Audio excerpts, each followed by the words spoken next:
আর যারা পাই না আল্লাহ তাআলা বলেন এদেরকে ওয়াজ নসিহত করো, কোনো কাজ হইব না।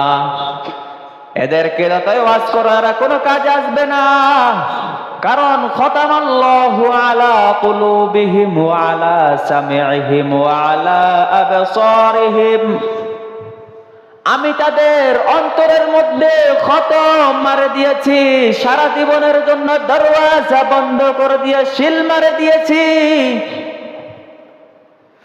তাদের কানের মধ্যে আমি সিল মেরে দিয়েছি, চোখের মধ্যে সিল মারে দিয়েছি। লাহুম কুলুবুন লা ইয়াফকাহুনা বিহা ওয়া লাহুম আ'য়ুনুন লা ইউবসিরুনা বিহা ওয়া লাহুম আযানুন লা ইয়াসমাউনা বিহা। তাদেরকে আমি চক্ষু দিয়েছি, অন্তর দিয়েছি, আমি তাদেরকে কান দিয়েছি শোনার জন্য। আমি আল্লাহর ওয়াজ নসিহত গুলো শুনবে।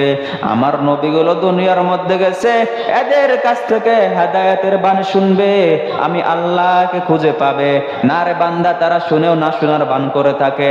এত সমস্ত নিয়ামত দেখায় নবীদের মুজিজা, আউলিয়া কেরামের কেরাহাত, তারা দেখেও না দেখার ভান করে থাকে।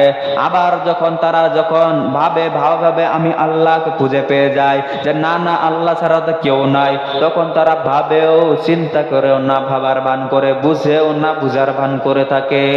আল্লাহ বলেন এরা কেমন জানোনি? ও নবী শুনে রাখো, উলাইকা কাল আনআমি বাল হুম আদল ওয়া উলাইকা হুমুল গাফিলুন।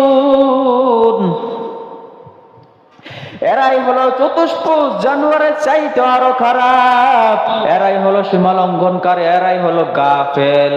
আল্লাহ তাআলা সমস্ত বলার পরে এবার একটা যুবক এবার রাতের বেলা ঘুমাইতে যায়, বিছানার মধ্যে মাথাটা রাখে, মাথা রাখার পরে এবার মোবাইল নেই গুনার জন্য। তখন ভাবে আমাকে তো আল্লাহ দেখতেছেন, হুজুরে ওয়াজ করলে এত সুন্দর ভাবে, আমি নাকি একা হইতে পারবো না, আল্লাহ নাকি সব জায়গায় আছে। এবার যুবক এবার না আর গুনাহ করা যাইব না। এবার যুবক এবার যখন ডান কাটে আর বাম কাট হয়, আর চিন্তা করে আমাকে তো আল্লাহ সৃষ্টি করেছে, আমি আল্লাহকে আবার কেমনে পাবো। এবার আল্লাহর কথা চিন্তা করতে করতে যুবক এবার মন আর চাই না বিছানার মধ্যে শুয়ে থাকতে।